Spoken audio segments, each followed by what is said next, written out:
Good morning and welcome to our monthly third Thursday IHE Lunch and Learn. We're thrilled today to have Dr. Jeremy Johnson, Associate Professor of Art Education in the College of Communication, Fine Arts, and Media at the University of Nebraska at Omaha. Dr. Johnson was born and raised in Wisconsin. He holds a BFA in Multimedia Design from the University of Wisconsin-Stout, as well as a BA in kindergarten through 12th art education from the University of Wisconsin-Eau Claire. Johnson also holds an MS in reading from the University of Wisconsin-Eau Claire and a PhD in art education from the University of Minnesota. Johnson is taught at the elementary and middle school secondary levels at the public arts as a public arts educator. His current research focuses on educating students and adults on the Holocaust through graphic novels. He is also working on a biographical graphic novel on the artistic prodigy Samuel Bak.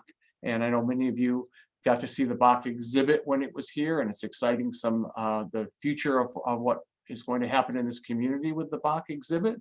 And we're very excited to have Dr. Johnson with us today. Also, his daughter participated recently in our Art and the Holocaust program. So let me turn it over to you. Thank you so much for that introduction, Scott. Welcome everybody for taking time out of your day to attend this lecture, and hopefully it'll be interesting. Not being able to see your faces, I can't tell if you're bored or, hopefully not.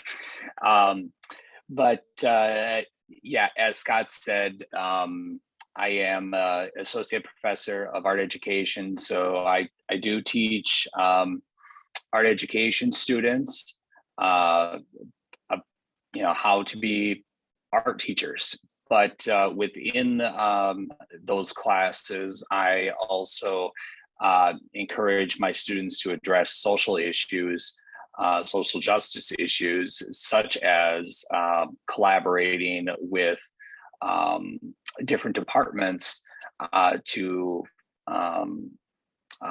topics such as the Holocaust. Because I had a lot of luck with that when I was going through my PhD program, which I think it's necessary to give some background information on. And I will in just a minute here. Let me pull up my presentation.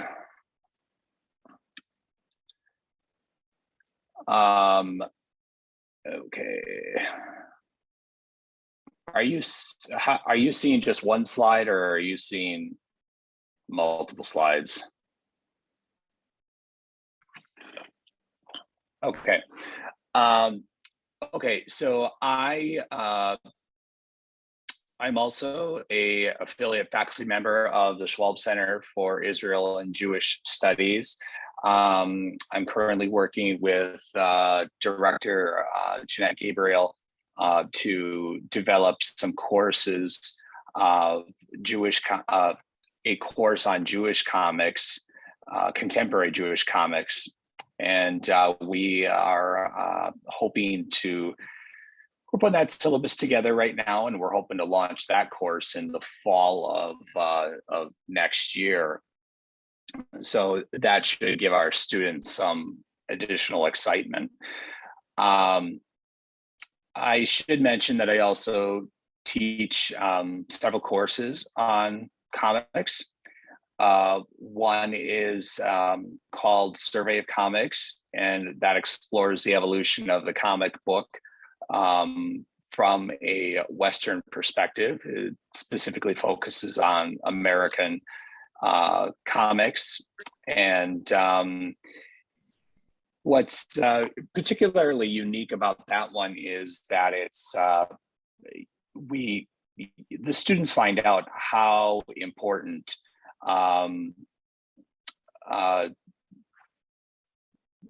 Jews were to the evolution of comics. Without you have Stan Lee, you have Jack Kirby, you have um, Jerry Siegel and Joe Shuster, the creators of Superman, Bob Kane, the creator of Batman. Without a lot of these folks, we wouldn't be where, the comic book industry wouldn't be what it is today. And it was their stories, they interjected their beliefs, but also the things that they went through, their parents went through, into their stories. When many of them got called into service during World War II, they brought back many of those stories, and that became part of their narrative. So, I mean, we could have a whole lecture on that, but that's completely separate from this. But I'm a back up and talk about like how I got real quick to where I am now and how I'm working with Bak. So back in 2013, I was approached by several English teachers that were, it was an English and reading teacher, and they were collaborating to do a Holocaust unit for the newly adopted Common Core standards in Wisconsin. And this happened to be the same school that school district, school classroom, I guess, that I attended when I was in 8th grade. And my father was still working there as the head custodian. So I had a lot of access. I had a lot of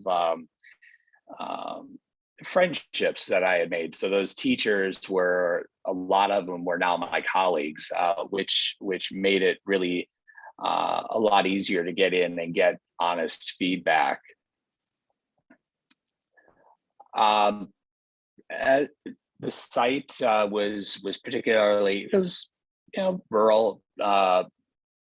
It was a public middle school in Western Wisconsin. The whole middle school had about 420 students. And I specifically went back and forth between two different classrooms, the English classroom and the reading classroom. And we focused on 8th grade. I focused on 8th grade students because that's where the Holocaust unit was situated. There were 107 students that were able to participate in this research study, and it had its ups and downs, and we're going to see that in just a few minutes. But I did formal interviews with students, teachers. The mayor liked to come in and volunteer. And, I was able to document student assignments along the way, as well as their final projects, teacher created handouts and whatnot. And I'll get to that in a minute, but some of my goals were, how do teachers develop an arts integrated unit with comics? Because the teachers were teaching the unit, it's a 9-week unit, the same way it had been done when I was an 8th grader. So we're talking about 20 years removed from the classroom, and it was almost exactly the same. Maybe a few handouts changed, but for the most part, everything was identical. What were the students' perceptions of using comics in education? What learning takes place when comic creation is the final product? And what do the created And I put that in quotes because the students are providing visuals for stories that already exist. So they're not necessarily coming, using their imagination and, creating something completely original. Okay. I brought in some books. There at the time, there were not a whole lot in the way of Holocaust books back in 2013 in graphic novel format, and I'll show you those in a little bit. The primary one was Art Spiegelman's Mouse, which became impetus for this particular unit. And as we know now, especially over the course of the last few months, how controversial that book has become in some school districts. And I was fortunate enough that we were able to use that and not get in any trouble. My thought process was also, I'll do it and then I'll beg for forgiveness later and see what happens, because I felt it was important. So, I worked with these teachers in planning in what I thought was going to be,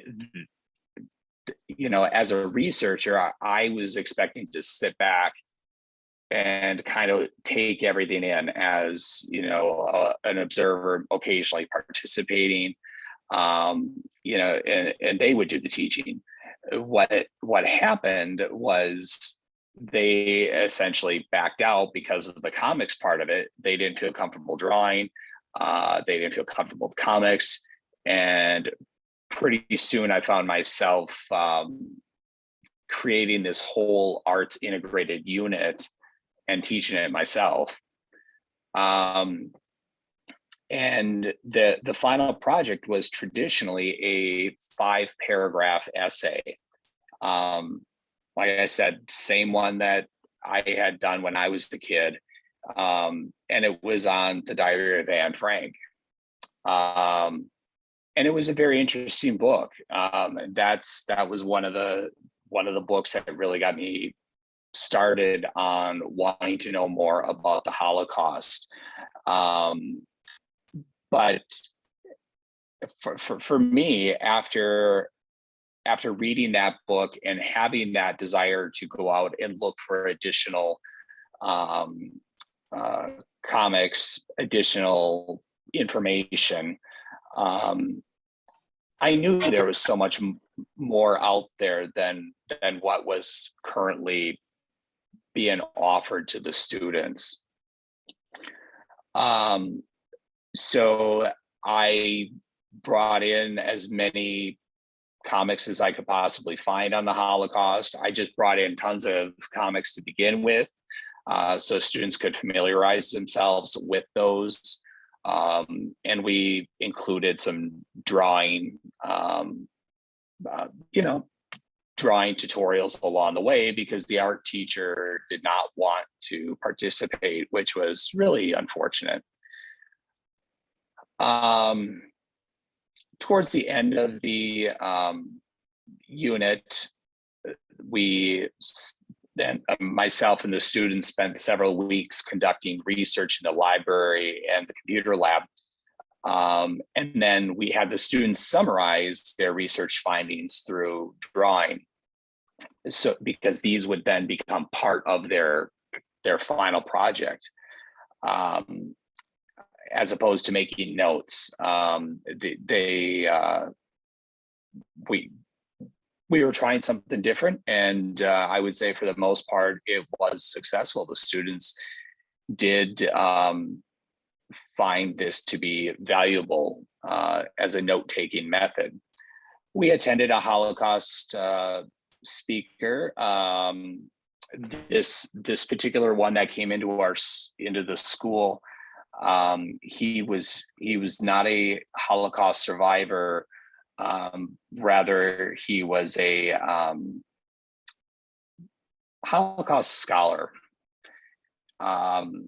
And he shared stories, and it was riveting. Not all the students took it seriously, and we were able to have conversations about that. That same semester, though, our university, ironically, was able to bring in Gerda Weissman Klein, and it was we tried to encourage all the students to attend that down on the university campus, and that was a wonderful presentation. Horrifying, tragic, beautiful, and she was such a sweet lady. Yeah, I just can't say enough things about her. I mean, she's amazing. The students did have to read a novel. They could choose from either The Diary of Anne Frank, The Boy in the Striped Pajamas, or The Book Thief. Anybody that's done any research on the Holocaust knows that, or even just a little perusing on the Holocaust, knows how The Boy in the Striped Pajamas is not particularly accurate book or movie. It's unfortunate because it gives students the wrong impression, and I think it goes to show that we need to do more as we're teaching our teachers, that how to go about doing more research, making sure that they're able to find the accurate information and not the sources that have disinformation in them or are not created authentically. And then we actually had a community night, which I thought was really successful. We had all the parents come in, the community. We opened up to everybody in the community, and the students showed off their final project. And so I'm going to flip the screen here. And their final project, so we ditched I ditched the 5-paragraph essay. I'm not knocking it. It's important. My students need to know how to write a 5-paragraph essay. But I felt there was something that the visuals could provide in conjunction with the text that had not been addressed before. In this case, a lot of it was generating empathy. And so the students were creating a 6-page comic based on facts collected during their research process in the computer lab. The comic had to have a narrative. We talked about vantage points, so I did bring in some of my arts background. They had to be able to use the speech balloons, the thought balloons, the caption boxes, and they needed to submit a bibliography of books and online resources at the end of their, and attach it at the end of their book, so we could see where they got all their information. Wikipedia was not allowed. So let me show you some of their student work. This particular student wanted to do their research on Joseph Mengele. This particular student did a really, it's hard to say, put positive things when you're talking about something so difficult. But the student really went above and beyond in their research. Here they're addressing, the cruel experiments that Mengele did on twins, and they added a beautiful sepia tone to try to give it that aged look, from something long ago. As I mentioned, we looked at mouse, and this particular student was heavily influenced by that, and went along with that. One of the things that we did talk about was why Spiegelman chose mice, and for the Jews, and pigs for the Poles and dogs for the Americans, and the student, I'll give them credit. They're trying to create something that's their own, but in doing so, it loses some of that effect when you have Hitler calling Jews the vermin of the earth, and then you have Germans being portrayed as mice. So there was a little bit of a contradiction there, but the student was trying, which is important.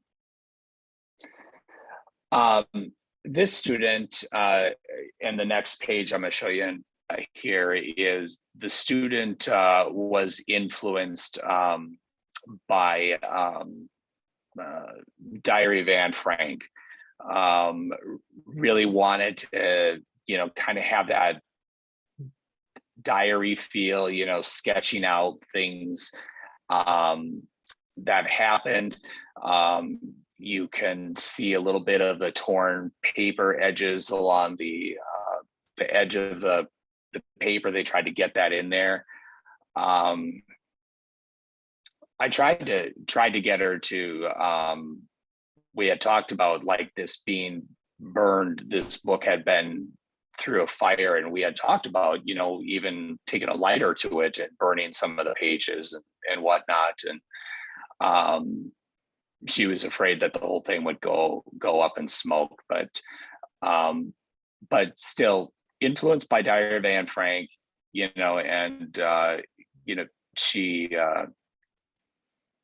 created an original narrative based off of some other research that she had done. This is another example of a journal entry, and students are this particular student used panels and then actually use their cursive handwriting, which is very beautiful, and smudged it and to give it that old look. Not all of our students were top-notch artists. We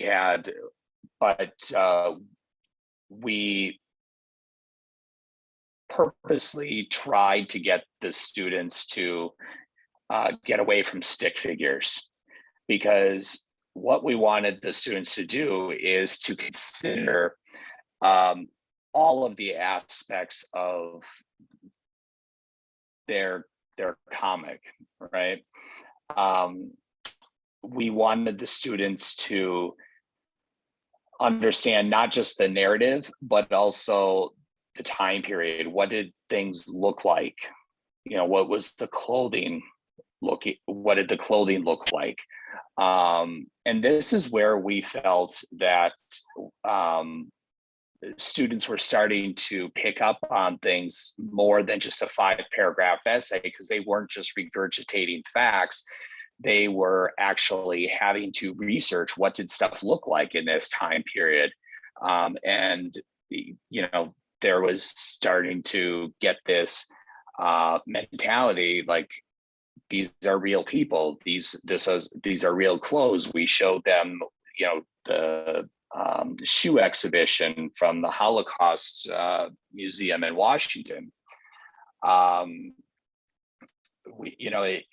You in the bottom right-hand corner, down in this bottom right-hand corner here, we discussed it wasn't all the marginalized populations that were put to death. In this case, it's a person with a disability. This particular student, she did into essentially talked about it being transported to Auschwitz, a mother and her daughter. And as they arrive at Auschwitz, they are being directed which way to go. And the mother telling the children to be brave. And,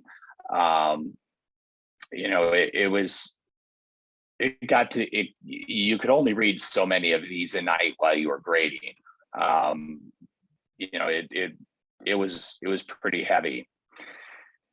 So some of the challenges associated with this is, did we have a right to share some of these stories? We talked about, if this is somebody that's still alive, how do we know we're getting it right? And is that acceptable if we make a mistake? The accuracy of the students' products, if they didn't, there were some students that still tried to incorporate 21st century technology into their comics, and it would not have been accurate for the times. So therefore their comic would have been inaccurate. And so these are things that the students did not have to think about when they were writing their traditional essay. We found that students actually self-impose censorship because they felt that they were going to get in trouble either by the teacher or administrators if they showed anything realistic. And the teachers, kind of went along with it. They did not want students to go too graphic, too realistic, because they were concerned about feedback from administration and community members, kind of like what we're seeing with Art Spiegelman right now. So here's one,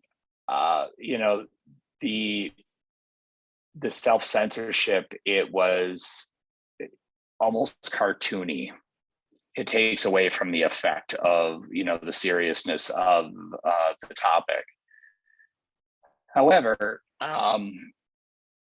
we talked about the community involvement. Students presented their final projects at a public gathering. It was very, very well received. There was not a single negative comment that we were communicated to, or that had been communicated to us either orally or through a written format. All of our students, for the first time all year, turned assignments in on time. If you're a teacher, that's yay. Sometimes that's a miracle, a blessing. And some of our underperforming students actually excelled because we were incorporating the creative process into this. And as I mentioned, many students admitted they developed a greater emotional connection to their topic because they were having to dig deeper into that person's life. They were having to really understand the home environment that that person lived in, the clothing that they wore, etc. And some of that was because of, I referenced some of these comics that were available, and these were some of the only ones that were available back in 2013. Not a whole lot.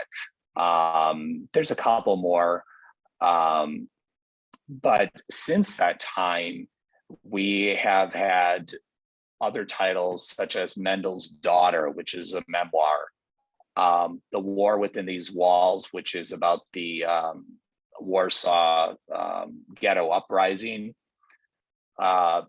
This is a picture book. I'm sorry, it's a illustrated book. So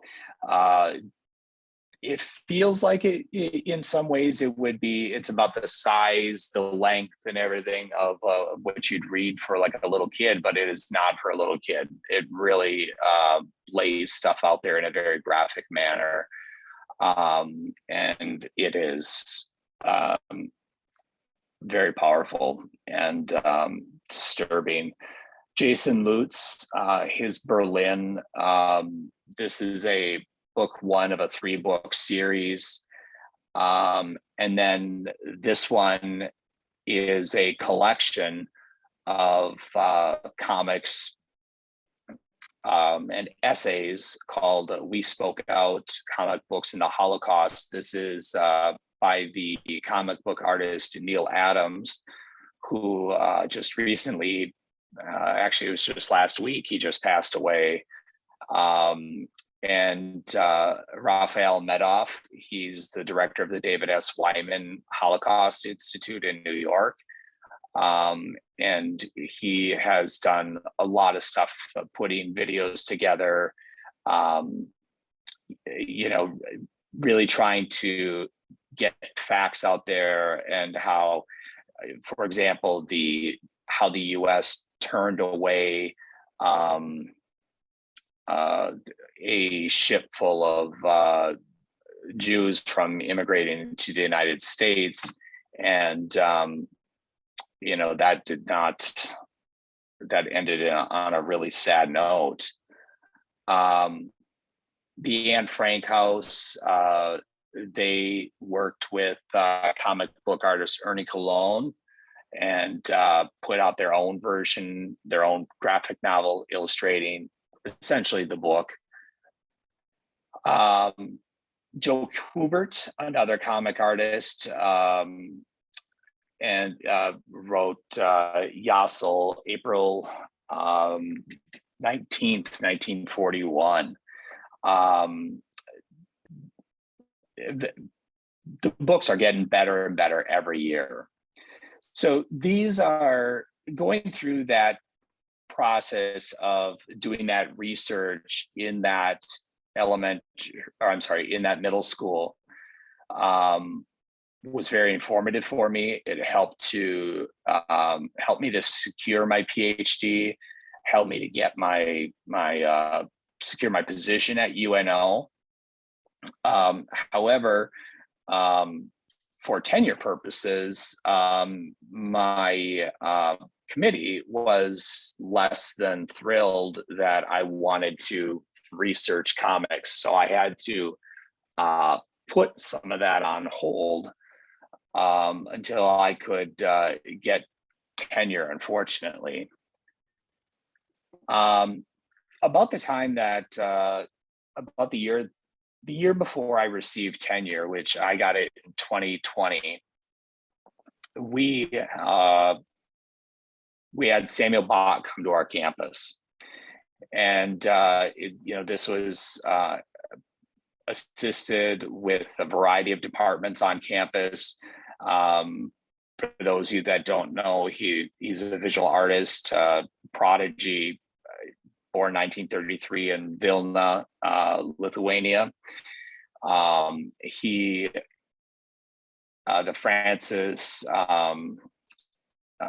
Sam and Francis Holocaust and Genocide Center, the Schwab Center, the Goldstein Center, they all participated in helping to bring his works to UNO. But for me, to work on Samuel Bak's projects, it requires a lot of additional reading. I need to make sure that I am understanding all of his metaphors and allegories and his stories and trying to lay them out in a linear fashion.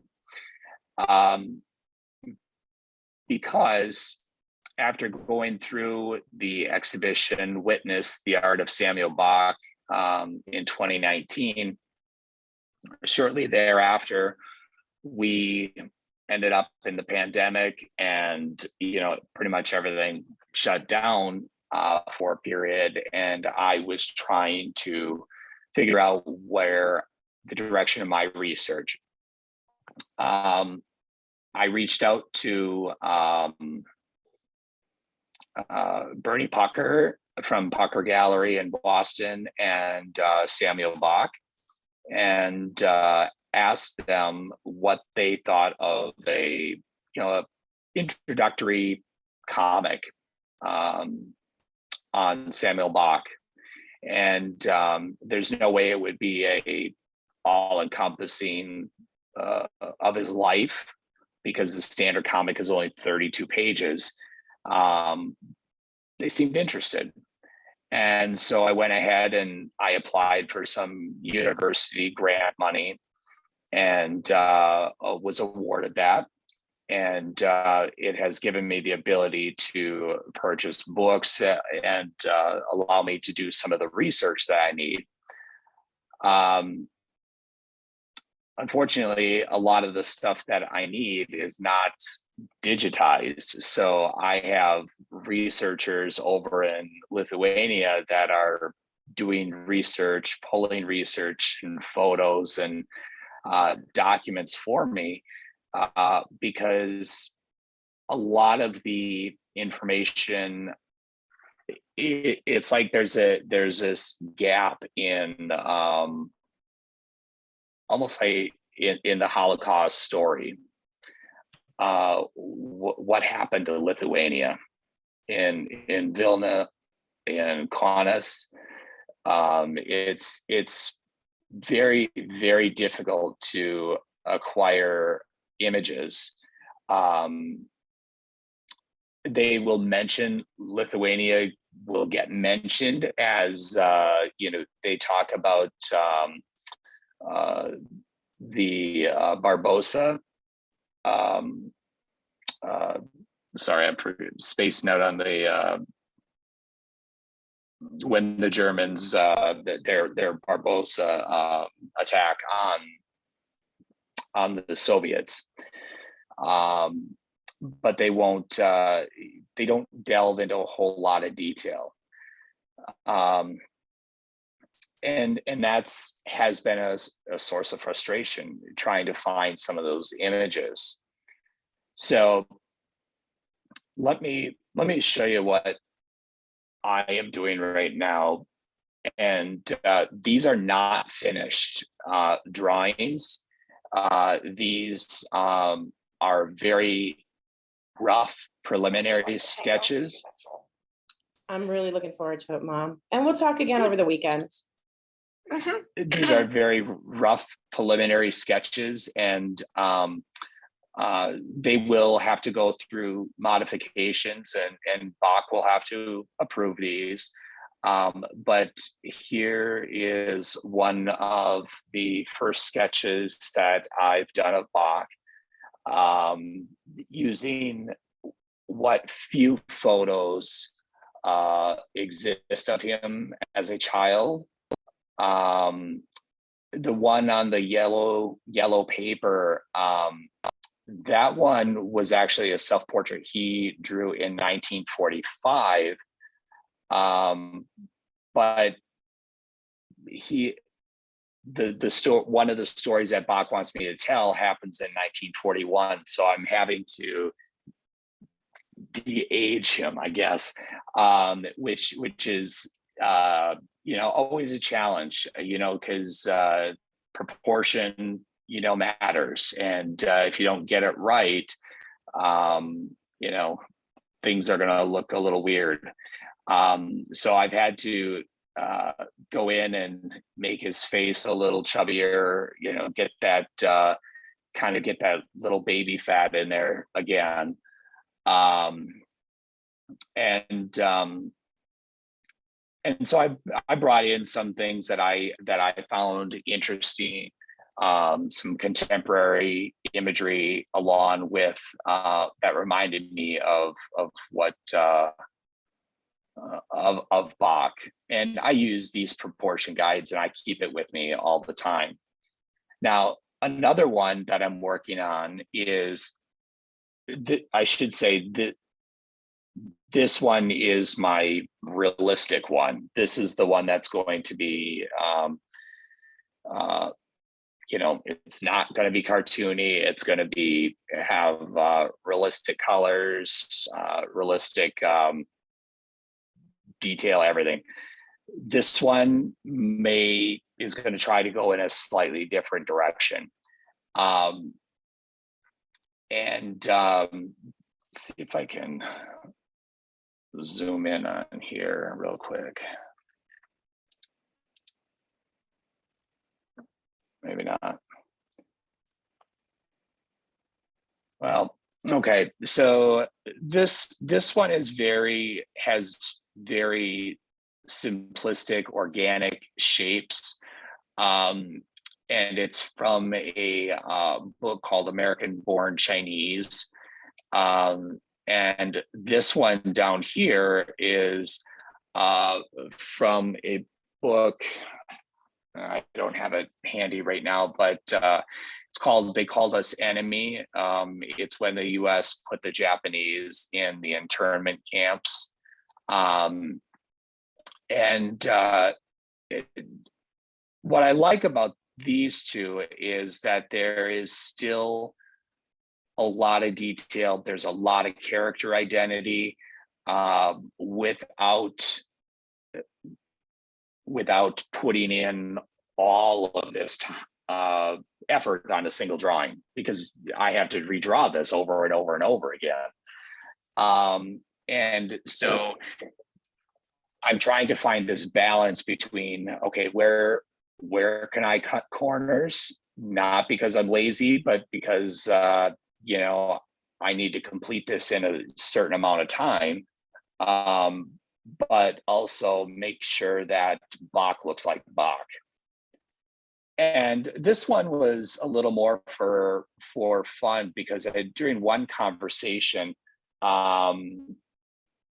Bak and Bernie Pucker and I were talking about Japanese animation, and how fond we were of Studio Ghibli, and considering if there's a way to incorporate that style into it. I'm not sure yet. It may completely fall flat, but that's okay. I'm totally prepared for that. Here's some of the examples. Here's a current example from Vilnius.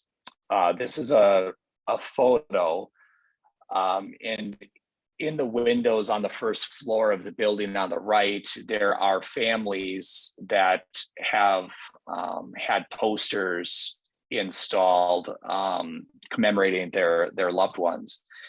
As I mentioned, it's really difficult to get images from the war period, roughly 1939 through 45. And so I'm working with the Office of Archives right now to get me something that's a little more accurate.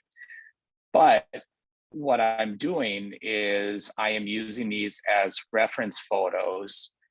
I'm able to draw over them, and then I can use these as rough sketches, and then I can adjust some of the colors, For example, Bak says he remembers the buildings being more gray than the bright colors that they are right now, especially after he returned there in the early 90s. But this gives me some flexibility to put some detail into a lot of these buildings up close, and then start to lose some of that detail as it moves off towards the distance. Here's an example of, I'm starting to storyboard out a story that Bak wants me to write. And if you allow me, I'd like to read this. This is from his book, Return to Vilna. It's a very short, it's like 2 sentences long. And there are parts that are very vague, and it leaves open a lot of room for interpretation. Turning on my heels, I cross the street and find an empty piece of ground. On this spot, so this is when he was there in the 90s. On this spot once stood an apartment house, empty, among the first to be hit by the Luftwaffe, the German Air Force. I could still hear the blast, feel the tremor, smell the acrid odor of the wreckage. When the air raid sirens signaled the end of the attack and people emerged from the shelters, I watched Father and a group of men, all covered in dust, vigorously searching the rubble. It was my father, so I was told, who found the headless body of a young girl he knew. Now it is a place that holds garbage cans and old cars. So what I'm trying to do here is give and not try to show the Luftwaffe coming in, flying in over Vilna.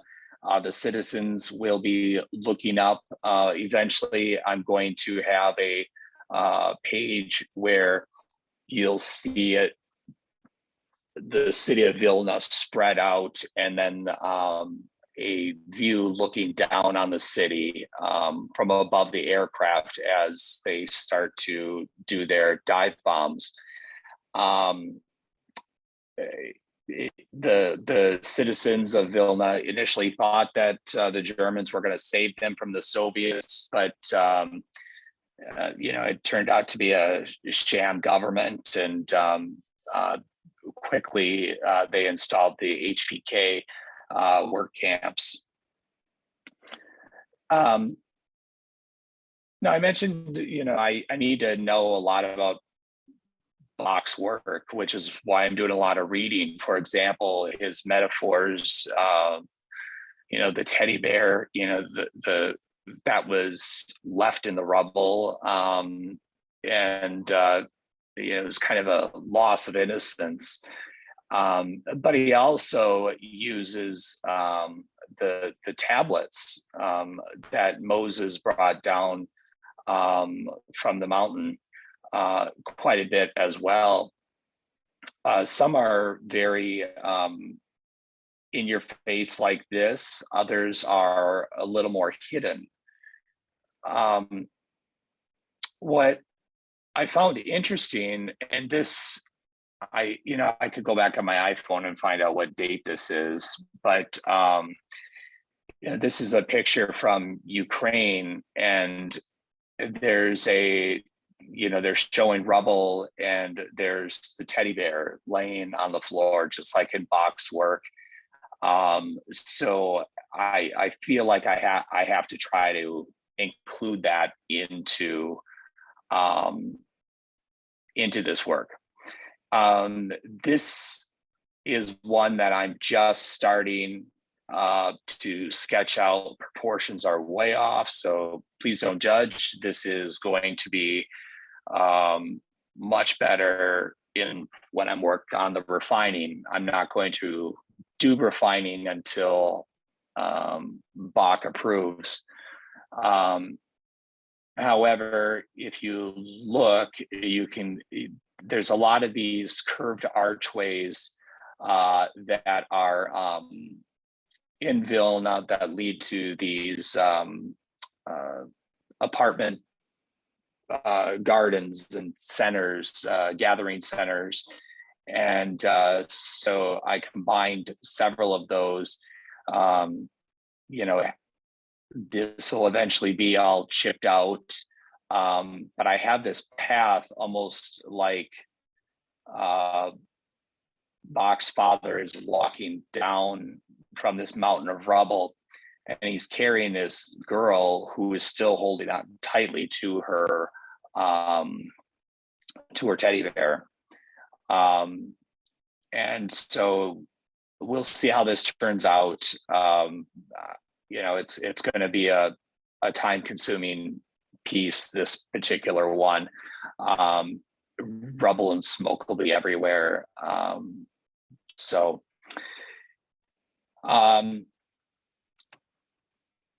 I will be working on this project for through the end of this year, and then my goal with it is to be able to use it in classrooms across Omaha, and if we're fortunate, in other cities across the U.S.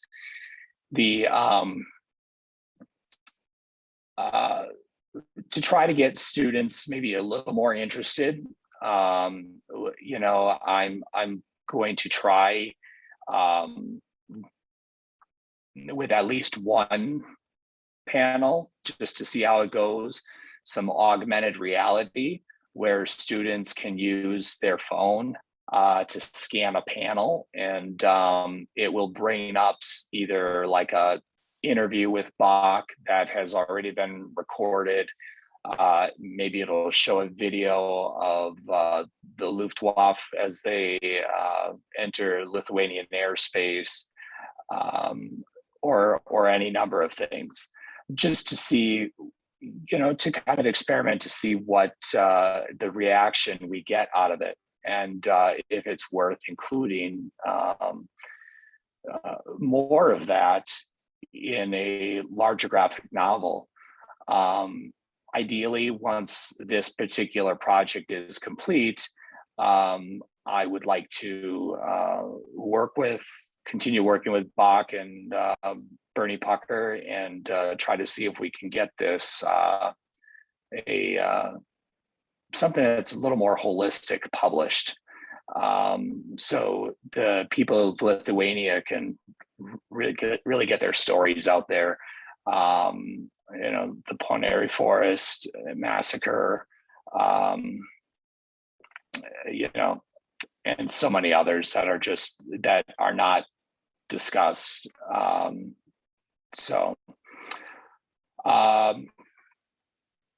That is so that's kind of where I've been, where I'm going, or how I've been inspired, and what I am currently working on as it relates to Bernie Pucker's comic and through my grant at UNO. So, Well, thank you very much. We have time for questions. If anybody has any questions, please take yourself off mute first of all. If you'd like to ask Dr. Johnson any questions, I actually do have one, and that is, once you said, as far as having this used in schools or having it available to schools, are there plans to also, and you and I have talked about some of this, but are there plans also to have lesson plans or pre-material, post-material? What's your idea in that area? Yeah, I would like there to be lesson plans, and I'm no stranger to planning lessons for a variety of grade levels. So that would not be difficult to write. I would like to. I don't want to take it all on by myself, though. I've been told I have to start saying no to things, and asking for help. So, making sure that the right people are at the table to help develop those lesson plans, to make sure that, not that I would do this anyway, but to make sure that, units are not including the boy in the striped pajamas. I envision this as almost like a pre-teaching comic where schools could use this as a way to introduce Bach, his work, Lithuania, and then when they come to UNO, to the Bach Academic Learning Center, they will have some grounding of knowledge there, and it's not going to be overwhelming. Because how do you decipher the man and the pear that is getting squeezed when it's your first time looking at it? These are some of the things that we can address in the comic, as well as units and lessons that may go with it. And do you see this, and given I realize there's a lot of time taken to create one volume, but do you see this as you progress in your career at the university, that this will be a series of graphic novels on Bach or Bach's work? It could be. There's a lot of ways to take this. It's somewhat difficult to, I just to kind of illustrate my the position I'm in right now is, I'm this artist that is writing a comic on one of the this preeminent Holocaust artist prodigy. And so that's very, very intimidating. There is a lot of books out there on Bach. I think he, I would like to share his story so it's accessible to younger audiences. But I also believe that there are also a large number of stories that do deserve to be part of a graphic novel or part of a series that isn't completely around Bach either. Interesting. If that makes sense. Yeah, absolutely. Are there other questions that people may have?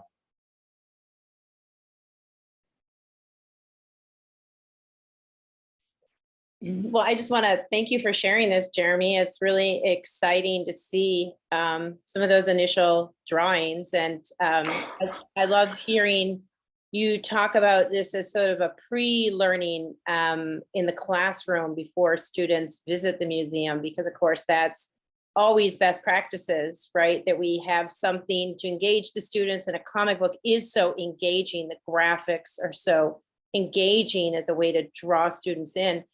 Can you share with us maybe your thoughts on what's different about this type of format as compared to other formats, other than it being like something that students will be drawn to?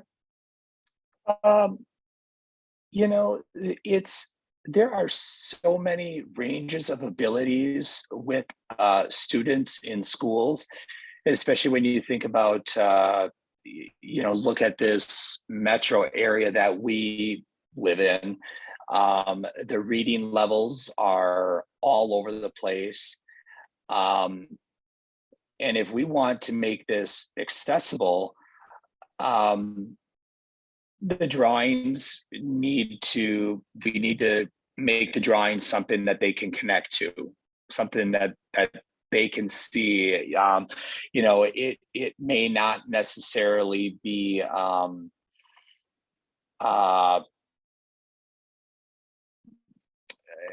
Nazis shooting at them, but they do have gang violence in in their community, in some parts of this community, and they know what loss is. But being able to show it authentically, not lying to the students, not hiding the truth from them. They know when you're trying to pull the wool over their eyes. They need to see this for what it is,